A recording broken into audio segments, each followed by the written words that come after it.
So I'm listening to it, and I'm listening to the part about the giving of the law in Exodus, and starting in chapter 19. So I'm going to read this first little section because this is like all backgroundy information here for you this morning. And I learned some stuff actually preparing for this that I didn't realize. I mean, I thought Moses just went up and got the stuff and came back down. He got mad and threw the tablets and all that. It's like, like in the movie, right? And I've read the Bible. I've read all the way through the Bible more than one time. But I must skim. That's the thing. If you know what it says or you think you do, you kind of skim over it. So this story starts in chapter 19 of Exodus. It says, on the first day of the third month, after the Israelites left Egypt, on that very day, they came to the desert of Sinai. After they set out from Rephidim, they entered the desert of Sinai, and Israel camped there in the desert in front of the mountain. And Moses went up to God, and the Lord called to him from the mountain and said, "This is what you are to say to the descendants of Jacob and what you are to tell the people of Israel. You yourselves have seen what I did in Egypt, and how I carried you on eagle's wings and brought you to myself. Now, if you obey me fully and keep my covenant, then out of all nations you will be my treasured possession. Although the whole earth is mine, you will be for me a kingdom of priests and a holy nation. These are the words you are to speak to the Israelites." So, God's laying out his plan here. This is what he wants them to do. And he's reminding them where they've come from. I'm not going to go. See, I'm trying to cover 13 chapters of Exodus today. You're going to be impressed. You're going to be impressed how quickly I can get through that. So, God lays out his plan. And in the next verse, which I didn't read, the people say, "Yeah, that's good, we'll do that." Well, you know how they work. We do that. We say, "Yeah, God says, well, I want you to do this." You're like, "Yeah, that's what I'm going to do. I'm going to do that. I'm going to do that for the Lord." And then 2 weeks later, you're not doing it. That's the way they were. When I read that, I told you before, I used to read it and think, I don't understand how these people can have seen all the things that they've seen, and still do all the things that they did. This is the same group of people here, and this is early. This is before, he got mad at him and said, you're going to wander for 40 years. This is still when they're in good shape. They're fresh out of, they're 3 months. Was that what it said? What did it say? It said, on the first day of the third month, 3 months they've been out of Egypt. So this got to be fresh in their mind. God parted the Red Sea, and then he dropped it on the Egyptians. They saw the whole thing. They're walking with a pillar of fire and a pillar of cloud. It's following them, guiding them, and directing them, and yet they still seem to have problems, which gives me hope, because I don't have a pillar of fire and smoke. But honestly, I've got something better.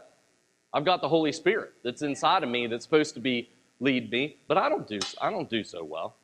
So I used to think, I don't understand that. Now I understand. I understand. What amazes me at all is that God chose to use us in any way, shape, or form, because he knows who we are. He knows who we are. So, and skipping forward here, as you read on in this, in verse 16 of this same chapter, God comes down on the mountain. He comes down on the mountain. And see, this is where I started to learn stuff. He comes down on the mountain to speak to the people. And he spoke to them with an audible voice. And in the chapters following, I thought Moses went up and he got the 10 Commandments and brought them back down. Well, that's not what happened. He spoke the 10 Commandments to all the people while they were standing at the foot of the mountain. That wasn't Moses. Moses went up later to get the tablets, but they already had the law at that point.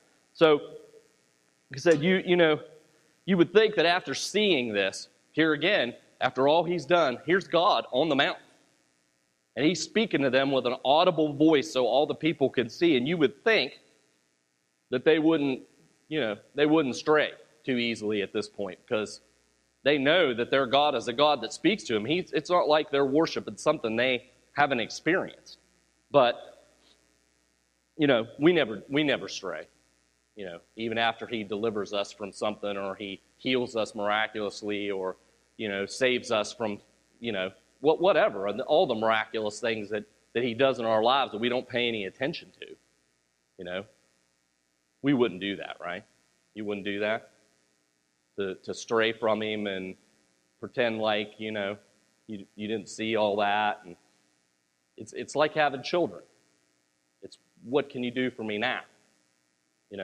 They forget what you did for them yesterday, like we forget what he did for us yesterday, and that's the way they work. So you would think that they would, and a lot of people say this kind of stuff. They actually say this, like, well, if I walked with Jesus, I wouldn't have done this or I wouldn't have done that. Or if I saw God do this miracle or that miracle, then y'all would never doubt him. Yeah, right. Yeah, right. That's, all you have to do is read the Old Testament to see how easy it is for people to stray. And when we talk about, decline of morality and things and the slippery slope, how many of you know that sin's a slippery slope? That you end up further away from God than you ever intended to be. That you wake up one day and realize, I haven't prayed in 3 weeks. Something like that. Even something simple like you haven't done anything bad, but just how easy it is for our hearts to be turned from God. And so I can't get hung up too long here because I got a lot to cover. So the story continues. Chapter 20, he gives the 10 Commandments. Again, this wasn't given to Moses. This was given to the people. He spoke these things to the people. And the people told Moses, we don't want to hear from God anymore. That's what they said. I mean, it's hard on my tablet to go back and forth between everything, but they come to Moses and they're like, you go talk to God, we're okay.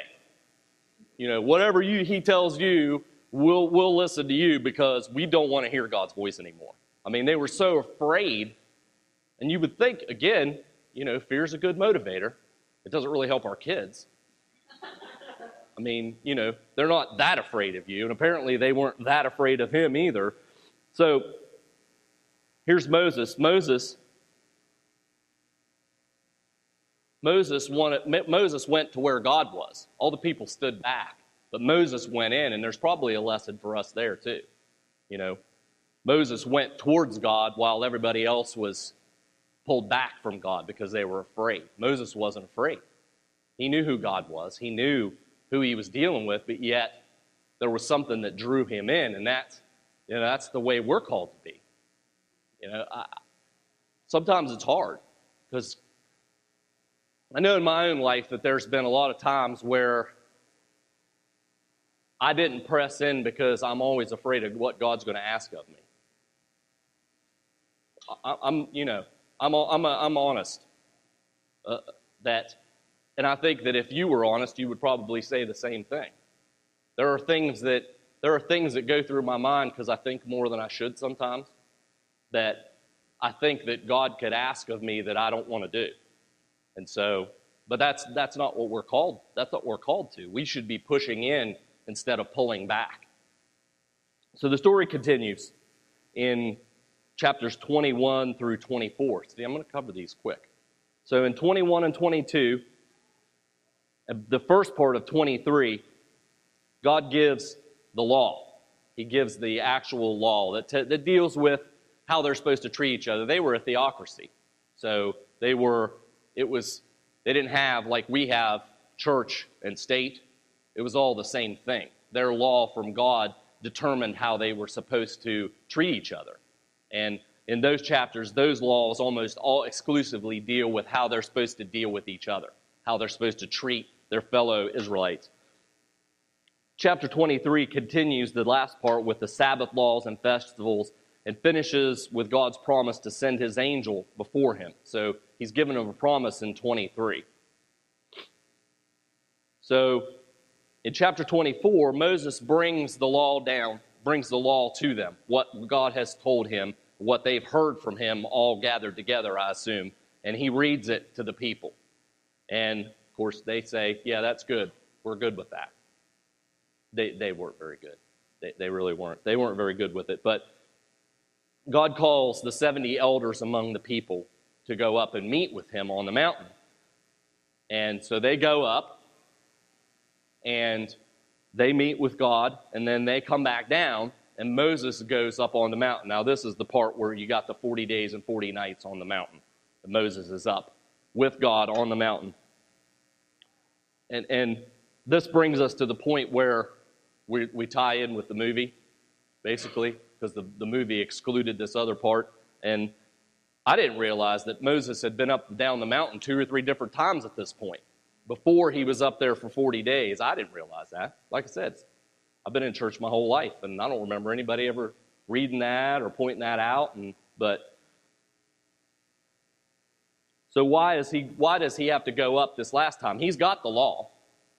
You know, he's got it written. He read it to them, and they said it was good, and they're going to obey it. They're not, but they said they were going to. And so what did he go up in the mountain for? Anybody? Becky knows. It's for the instructions for the tabernacle. So he goes up to get the instructions, because this is going to be God's dwelling place on earth. And chapters 25 and 26, 27 tell all about the tabernacle, tell how it's supposed to be, what's supposed to be in it. And it goes, there are further instructions later on that this is basically, this is what needs to be in it. It doesn't give all the measurements and all that other stuff. That's later on that the Bible records that stuff. 28 and 29 tell about Aaron and the priests, how they're supposed to be dressed, what they're supposed to do to consecrate them for service. 30 and 31 goes back to the stuff that's in the tabernacle, the anointing oil and the incense and all that stuff. And so at this point, God gives Moses the tablets with the law written on them. They're written by God himself on these tablets. So this is where I finally get to actually what I started to talk about in the first place. That when I was listening to this, so I'm listening to 28 and 29 and about all the priestly vestments and all that kind of stuff. And then we get to chapter 32. So chapter 32, you might be wondering why we started all the way back in 20. Well, that's a legitimate question, but there's a timeline here.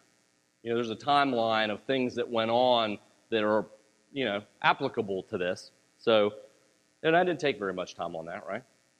I've been through like 10 chapters now. I did good. So, we know what happens in chapter 32, right?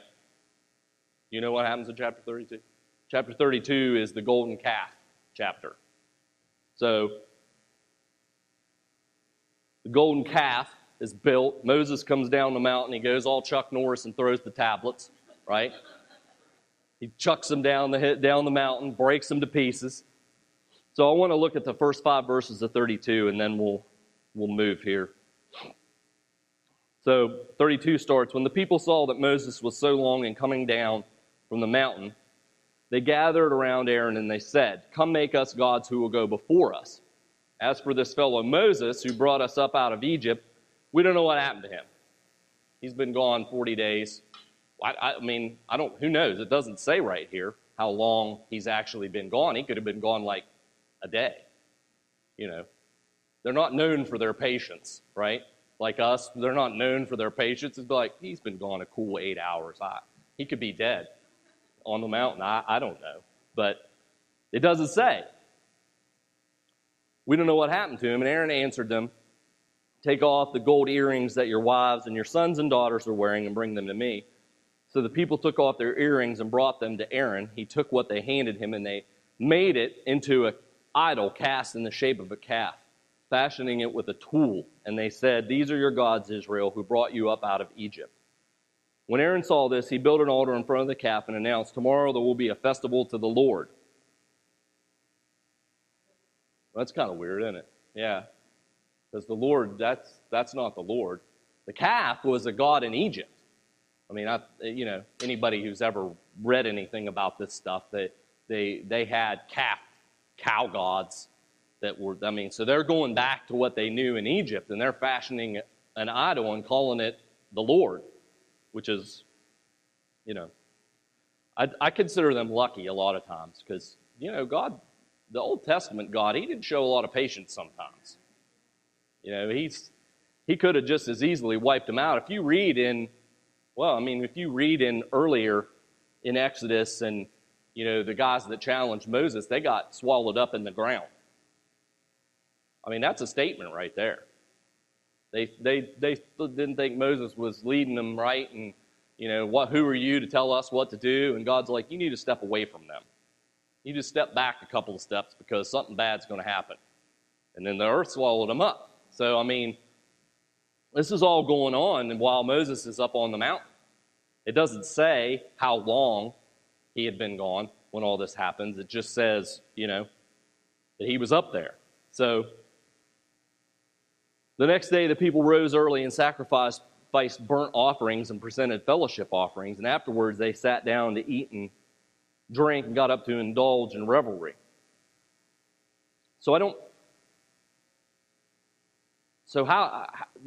Again, with the timeline, when does all this stuff going on?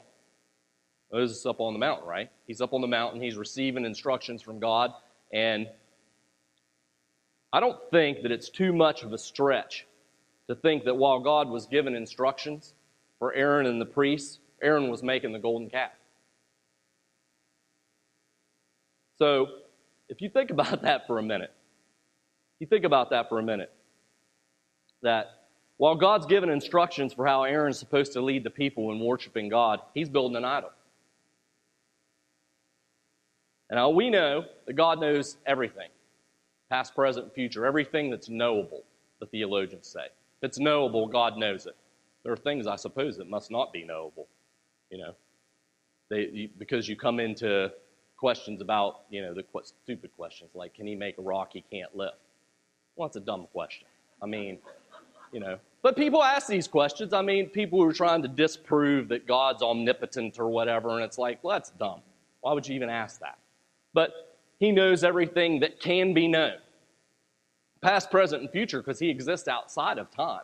He created time. So the only thing I can figure out, because God knows exactly what's going on the whole time that he's up there giving Moses his instructions, right? He knows what's going on. He knows what the people, he knows before they know. Like my kids, they get surprised that I know what they're going to do before they do it. It's like, don't even think about doing that. What? I'm like, I know exactly what that look is. Don't do it. Just don't. So God knows that. He knows us.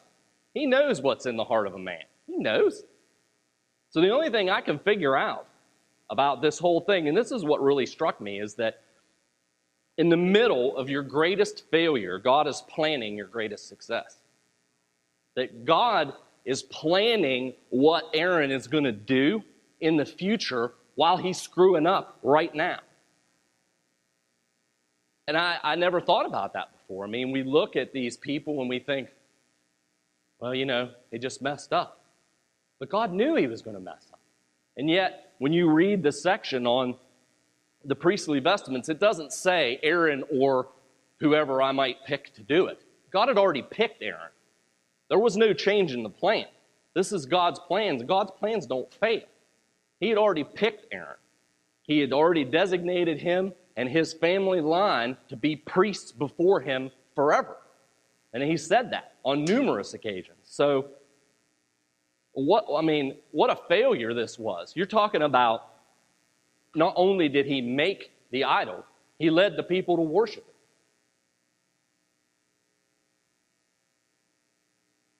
How could this guy who had seen and even been a part of the same miracles that brought the people out of Egypt, not to mention standing there and hearing the direct, audible voice of God fail that spectacularly?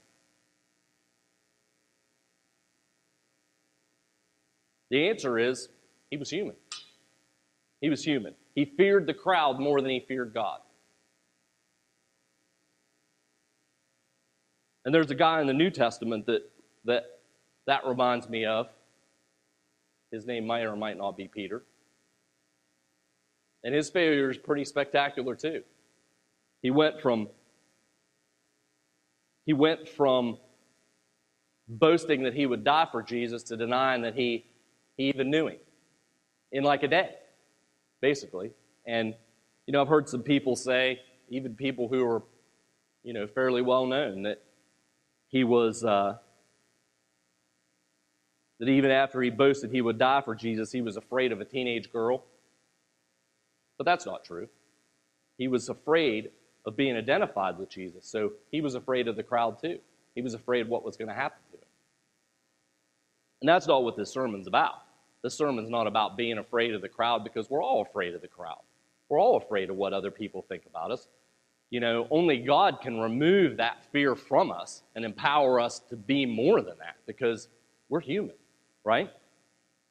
So what happened to Aaron after this unbelievable failure? Did God decide he was finished? He was just going to pick somebody else? They're like, yeah, I can't work with you. You've let me down too much. You've led my people astray. And no, that's not what happened.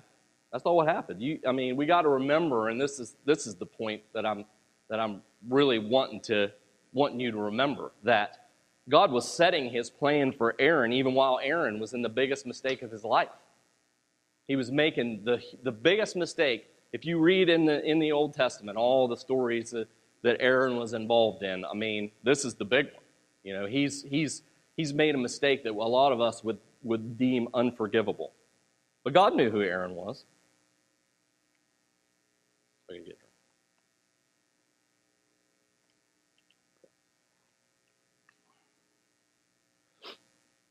Only God knows what's really inside of us. We can fool ourselves. We can lie to ourselves amazingly well and convince ourselves, like Peter did. Peter was convinced, he's the big tough guy. He's going to, if they come for you, Lord, I'm going to. Yeah, that's not what he did. They all ran. Only God can change a heart of fear to faithfulness. He's the only one. We can't change ourselves. Only God can redeem a failure to a triumph. Only God makes plans for us that can't fail. We can't make plans that can't fail. Only God can make those plans. So, the Bible was full of people that succeeded in God's plan for them in spite of themselves. And most of the time it was in spite of themselves. They did everything possible to mess up and to, not intentionally. They're human. They're easily distracted, easily led astray.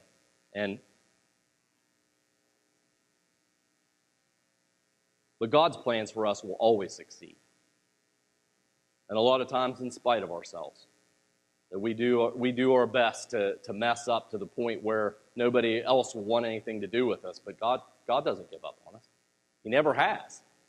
He didn't start then. He's not going to start now to give up on people, as long as we continue to follow after him. The point is that we need to make sure that we get back up when we fall. A lot of times we fall and we don't get back up. We think we failed too greatly. But I don't have too much more, so we're going to close. Dustin's going to come up. We're going to play a song here in a minute. I think we should play All Because of Jesus. What do you think? Yeah. We didn't really talk about it much before, so. I don't have to get too serious on you. But there's a serious message, and I've said before, I'm on a gospel trek because I am screwed up, royally screwed up. I am. And if God can't keep me in His grace and in His faithfulness to me, I can't keep myself. I mess up daily. And reading these stories and like reading the story about Aaron, I mean, it just hit me in a way that a lot of stories don't. I mean, if you think about, you've messed up in some pretty impressive ways in your life. I know you have. But did you ever think that while you were in the middle of that, God's still planning for great things for you in the future? I mean, we don't think about that. We think, well, you know, God will pick me up and he'll dust me off. He's not, he does that. Yeah, he does that, but that's not it. He's making plans for you before you mess up, while you mess up. He's still, okay, well, you know, I got this plan for him. I'm going to keep moving in this direction. I'm going to change whatever circumstances I need to change so that I can keep him on this path. So what about you? Do you feel like there are things that you've done that exclude you from serving God? And I'm not talking about like coming in here.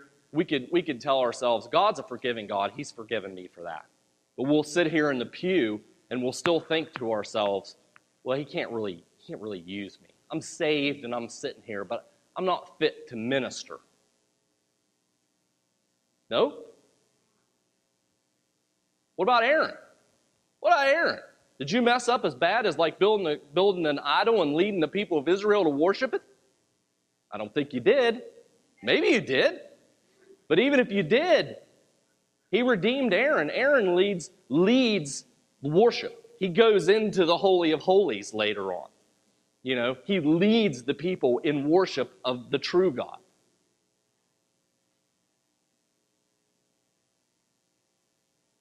What I'm talking about is living the plan that God has for us. That knowing that no matter how much we've messed up, there's still a way for God to redeem us and use us to minister to people. And a lot of times, and I know you've heard this before, a lot of times our greatest ministry comes from our greatest failures. That the places that we've walked and the places that we've been enable us to minister in a unique way. That there are people who need to hear how bad you screwed up. And yet God continues to love you. God continues to use you. God continues to bless you, to prosper you, to move you into new places with him and to advance his kingdom. Because that's what Aaron did. You know, he's advancing the kingdom of the literal. This is God's people in worship of the true God. But a lot of times we accept the lie that we're somehow less than, that I'm somehow less than Pastor Aaron because Pastor Aaron never had that like fairly long rebellious stage through college and, I'm an open book. I've lived a life that there were a lot of years that I wasn't serving God, and it's not something to be proud of, but I also know what it's like to be out there. There's nothing there. There's nothing there. When you go to bed and you lay your head on the pillow every night and you wonder what would happen if you died in your sleep, that is no way to live. That is no place to be, especially when you know the truth. It'd be easy enough to dismiss it if you'd been raised some other way, where you never believed it to start with, but to know that that's the truth. So, do I have a special place of ministry to people who have strayed? Maybe. I can understand it. I can feel for them. I understand what it's like to be there. So, are you ready? Are you ready to move on and to move into that call that God has for you? We're not all Aaron. We're not going to lead the whole nation in worship, but we all have a place and a purpose.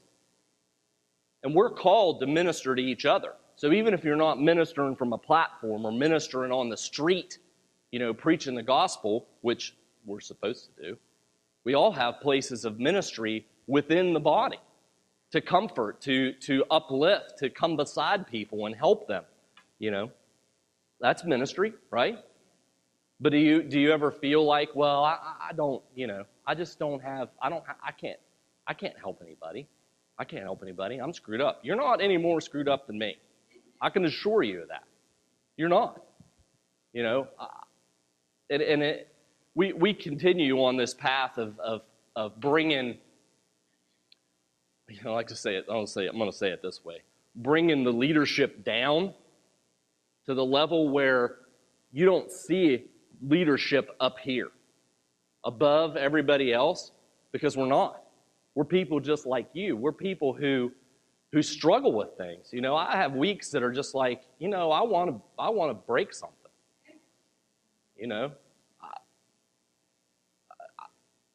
There are days where I'm just angry and I don't know why. But it's part of being human. God doesn't love us any less for that.